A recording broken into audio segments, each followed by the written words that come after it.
All right, thank you for coming, everybody. This is your 2-minute warning. I just want to give you a quick heads up on what the process is going to be. We're going to have several folks on stage, including the Attorney General and the Deputy Director. From my left to right is going to be Larry Keefe, the U.S. Attorney for the Northern District of Florida, Mike Sherman, Associate Deputy Attorney General, and followed by John Demers, Assistant Attorney General for National Security. Then there'll be the FBI Deputy Director, David Bowditch, and then the Special Agent in Charge for Jacksonville, Florida, Rachel Rojas.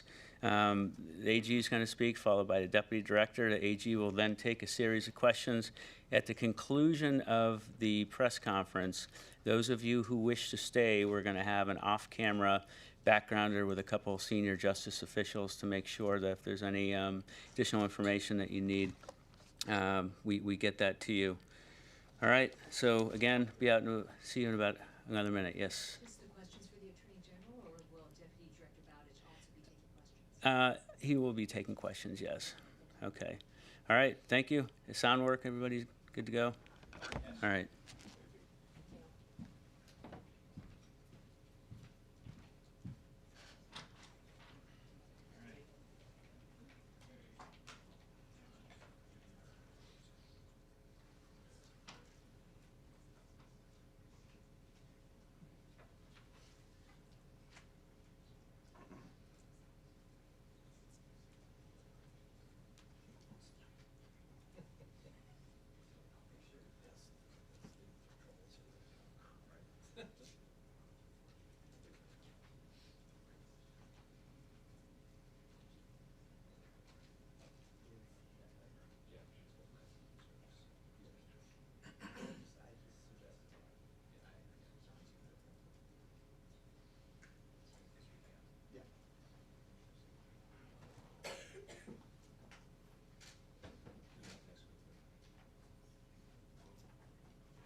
Good afternoon, everyone, and thank you for joining us. We're here to discuss the results of the investigation into the December 6th shooting at Pensacola Naval Air Base, Air Station. Joining me today are David Bowditch, who is the Deputy Director of the FBI, Rachel Rojas, who is the Special Agent in charge of the Jacksonville Field Office, John Demers, the Assistant Attorney General of the National Security Division, Larry Keefe, the U.S. Attorney for the Northern District of Florida, and Mike Sherman, who was a national security prosecutor in Miami, but is currently serving in the Office of the Deputy Attorney General. I want to thank the FBI and the other federal, state, and local enforcement agencies that were involved in responding to and in investigating this incident. I want to thank them for their rapid and excellent work. Many people worked long hours through the holidays, and I'm grateful for their diligence and their commitment in seeing it through. And you'll be hearing from the Deputy Director shortly about the details of the Bureau's investigation, which was truly superb. In considering this case, we have to remember that there are thousands of Allied pilots and other military personnel who receive training on military bases throughout the United States. These military partnerships are critically important to our country. The Royal Saudi Air Force, which flies American-made aircraft, is an important military partner and has long had a training relationship with the United States. On December 6, 2nd Lieutenant Mohammed Saeed al-Shamrani, a member of the Royal Saudi Air Force, entered a building on grounds of the Pensacola Naval Air Station and killed 3 U.S. sailors and severely wounded 8 other Americans. He was killed during the attack. This was an act of terrorism. The evidence shows that the shooter was motivated by jihadist ideology.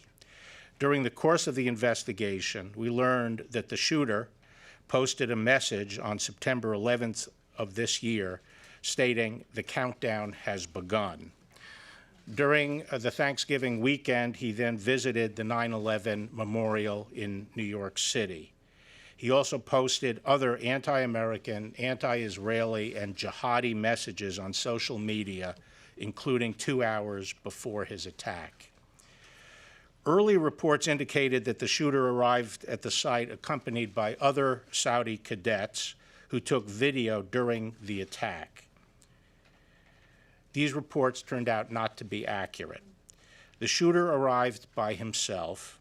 The other Saudi cadets happened to be in the area, and after the attack began, they took some videos of the resulting commotion around the building. They fully cooperated in the investigation, as did all other Saudi cadets who were interviewed by the FBI at the base and in other bases around the country.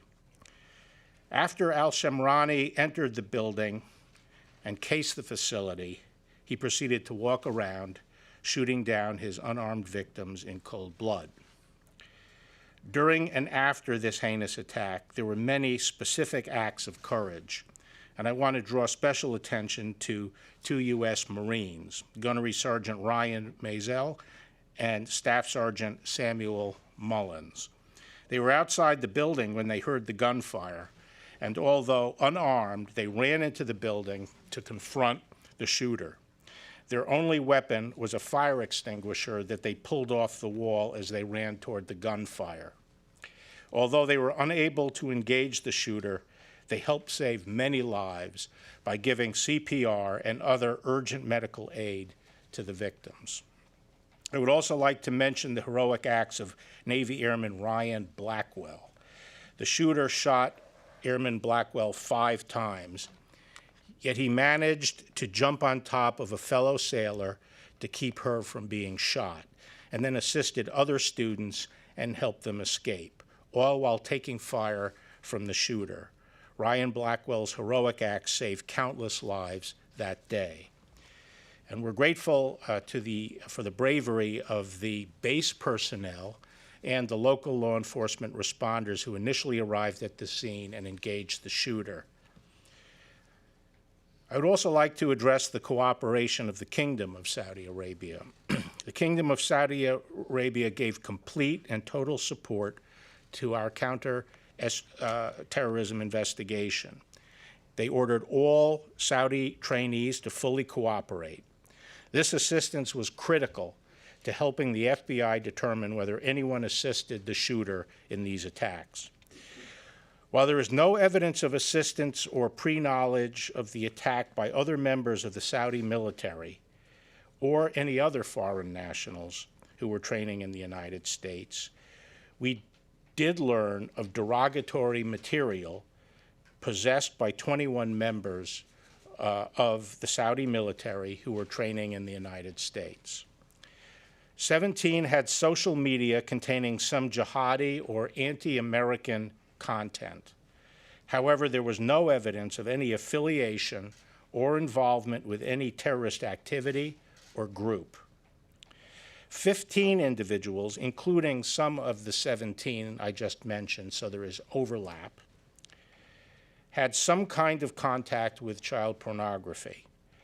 While one of these individuals had a significant number of such images, all the rest had 1 or 2 images, in most cases posted in a chat room by some other person or received over social media. The relevant U.S. attorneys' offices independently reviewed each of the 21 cases involving derogatory information and determined that none of them would, in the normal course, result in federal prosecution. However, the Kingdom of Saudi Arabia determined that this material demonstrated conduct unbecoming an officer in the Royal Saudi Air Force and in the Royal Navy, and the 21 cadets have been disenrolled from their training curriculum in the U.S. military and will be returning to Saudi Arabia later today. The Kingdom has assured me that it will review each of these cases under their code of military justice and their criminal code. The Kingdom has also agreed that we will have full access to anyone we want to interview in Saudi Arabia and any documents relevant to our investigation. Indeed, they have already been providing documents. Further, the Kingdom has assured us that if we later decide to charge any of those being sent back to Saudi Arabia in connection with this counterterrorism investigation, they will be returned for trial. We appreciate the Kingdom's cooperation in this case. Finally, I want to address an issue regarding the shooter's phones. The shooter possessed 2 Apple iPhones, seen here on the posters. Within 1 day of the shooting, the FBI sought and received court authorization, based on probable cause, to search both phones in an effort to run down all leads and figure out with whom the shooter had been communicating.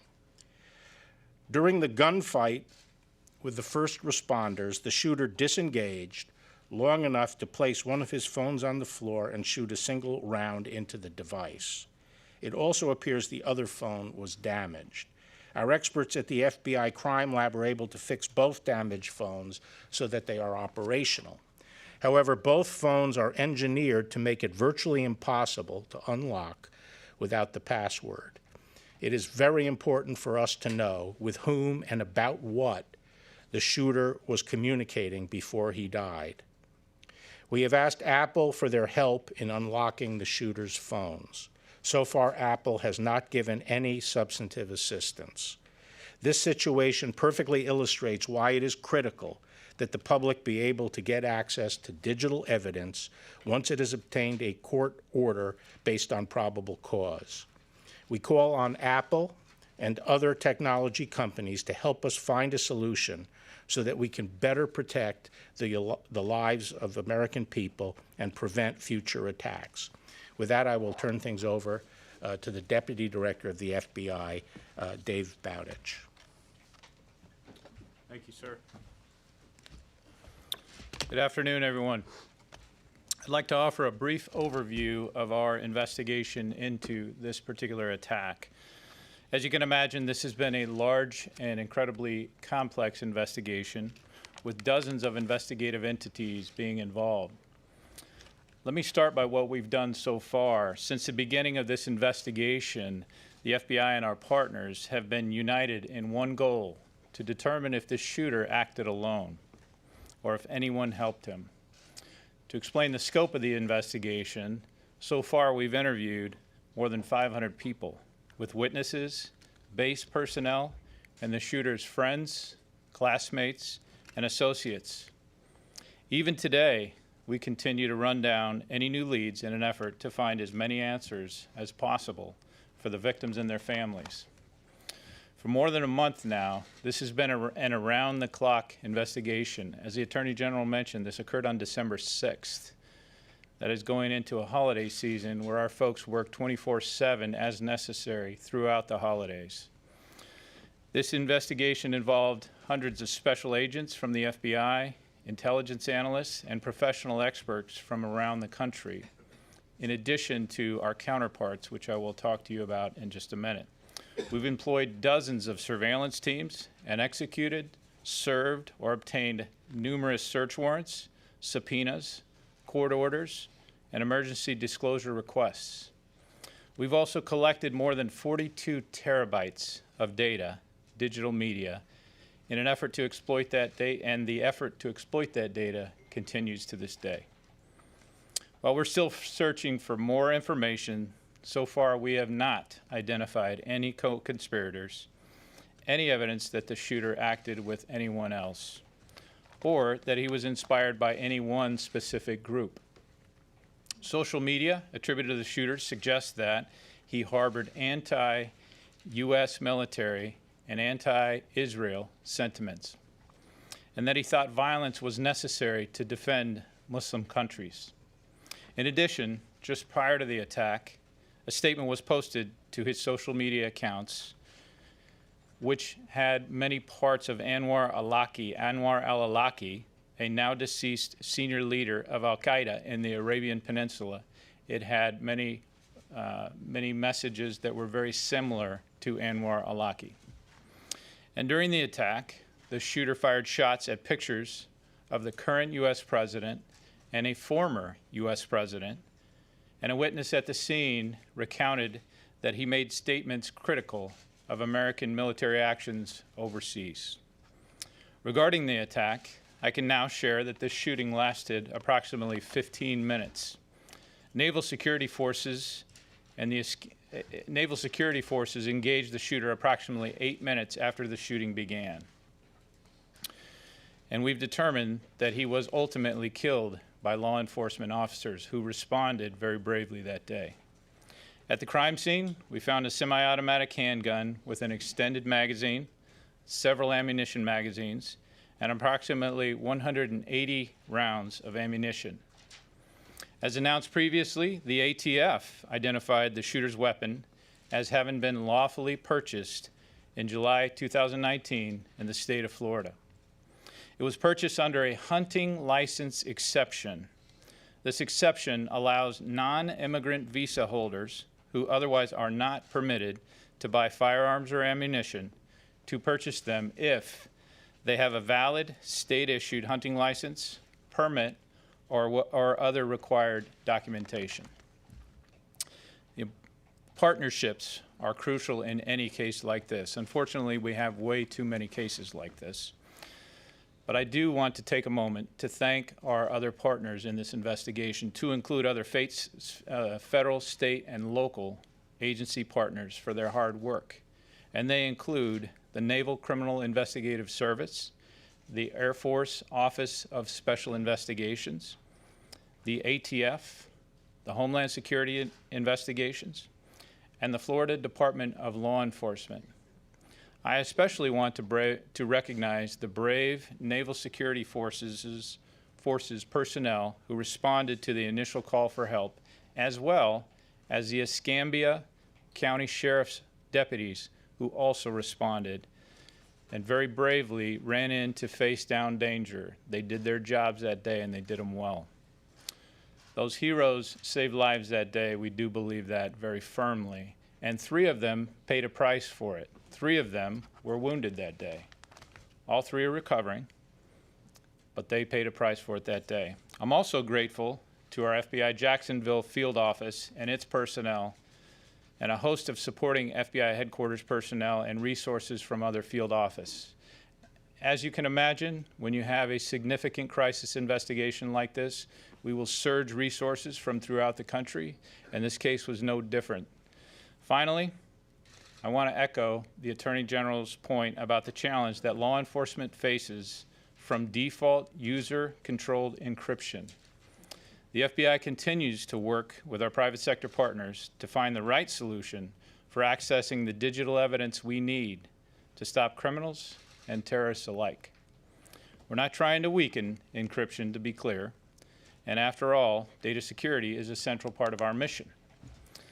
But even with a court order, to date, we cannot access the contents of the 2 phones that the Attorney General referenced previously in this investigation, and countless devices in other investigations. We want to work together with the private sector companies so that we can lawfully access the evidence and information we need to keep our country and its citizens safe. This is not a problem that only the federal government has.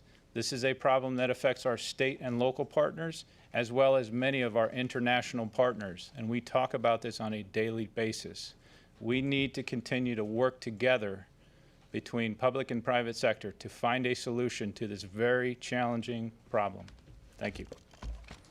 Take some questions now. Mike. Mr. Attorney General, can you explain why none of the other students are facing federal charges if you've identified them possessing child pornography or sharing jihadist ideologies? You mean none of the other, of the 21 that we're talking about?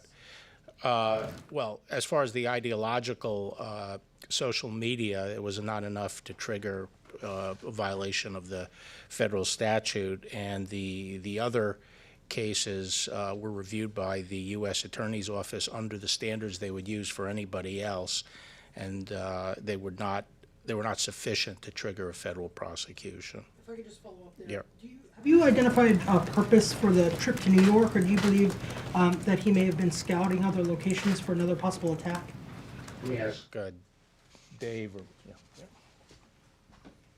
We have not. What I will tell you is there were other Saudi students throughout the country. It is not unusual for them to travel. We did extensively vet the places they went, and this was not an unusual activity. Sadie? I have two questions. One is on topic, and maybe you can answer this, but I was wondering if the FBI had ever been called to the base previously for an investigation into extremism, or that there had been reports of any other sort of terrorist behavior or jihadi behavior previously to the shooting. No, the FBI in Jacksonville has not been called to the Navy base for any of those extremist views or anything like that. Okay. My second question, shifting gears just a little bit. On Friday, the FBI director had told the FISA court some changes in the way agents are going to seek FISA warrants going forward. Has the Justice Department proposed any other changes to the way that the FBI should open counterintelligence investigations of political campaigns, or can you talk to us about anything you're considering in that front? Well, we're considering, a number of additional things. Chris Ray and I have discussed a number of possibilities. One of the things that we have agreed on is that the opening of a counterintelligence investigation of a presidential campaign would be something that the director of the FBI would have to sign off on, and the Attorney General would have to sign off on. After the San Bernardino problem, getting into the phone of one of the gunmen there, the Justice Department took Apple to court. Are you considering doing that in this case? I'm not going to comment on that. Devin? A question for the Deputy Director, if I may. Were the FBI's technical experts on cell phones consulted in the letter that was sent to Apple, and did they agree with sending that letter to Apple? I don't know everyone who put eyes on that, but yes, the general counsel would have involved them as a matter of course. And they agreed? I don't know the answer. Evan?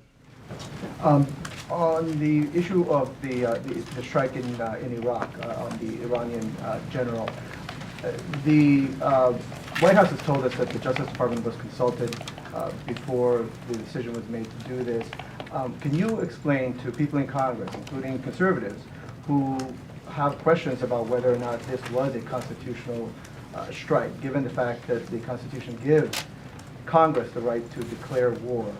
And in this case, obviously, this was an act of war, and they were not consulted.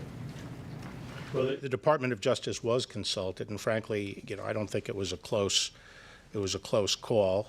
I believe that the president clearly had the authority to act as he did on numerous different bases. We had a situation where the Iranians had already embarked on a series of escalating violent action taken against our allies, taken against the American people, our troops, with the avowed purpose of driving us out of the Middle East. They had attacked shipping in the Straits of Hormuz. They had attacked oil fields in Saudi Arabia. They had attacked U.S. bases. They had attacked our embassy. They had killed Americans. These ongoing attacks were being planned and orchestrated by Soleimani. Our ability to deter attacks had obviously broken down. The Iranians had been given a number of red lines and were crossing those lines. They obviously felt that they could attack us and continue these escalating attacks with impunity. The general in charge of these efforts, Soleimani, was clearly a legitimate military target. And we had a brief window of time to carry out the attack when he arrived in Baghdad to plan and orchestrate follow-up attacks on American interests and American people, personnel. So this was a legitimate act of self-defense because it disrupted ongoing attacks that were being conducted, a campaign against the Americans, and it reestablished deterrence. It responded to attacks that had been already committed. Our purpose and our expectation was not to trigger a broader conflict or that events would spin out of control. On the contrary, we believed that the strike would restore deterrence and help avoid a continuing upward spiral of the violence. General Barr. Two questions, one on topic and one off. Did the investigation identify any vetting issues that could have led to the prevention of the attack? Anything that could have been noticed, passed along to authorities that would have indicated an attack was coming? And then I'll follow up. Well, I think we've identified that the vetting should be improved of these candidates. I wouldn't suggest or speculate that improved vetting would necessarily have prevented this particular event, but I do think it's clear, and I think the Department of Defense agrees, that we have to improve our vetting procedures, and they are in the process of doing that. Is that both pre and once the students are here, the pilots are here? And then if I could just do my quick follow-up on the other topic, in terms of the vetting. I think we're talking about doing it before they come to the United States. And then the follow-up question. Did you, in terms of the evidence regarding General Soleimani, see any evidence of a specific imminent threat, or was it more generic in terms of what had been done and what was generally thought that was being planned? I'm not going to get into the specific intelligence.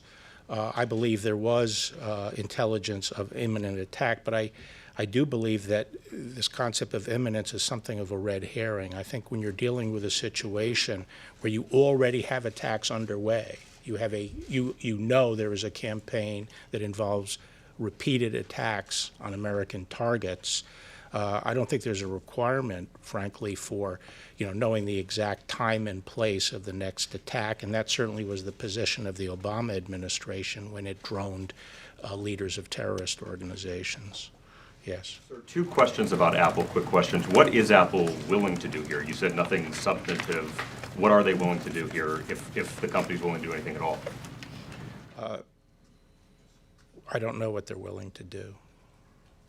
Second question, how big of a problem is this on a larger scale for people at home to understand, the battle in between technology companies and law enforcement and what you're dealing with?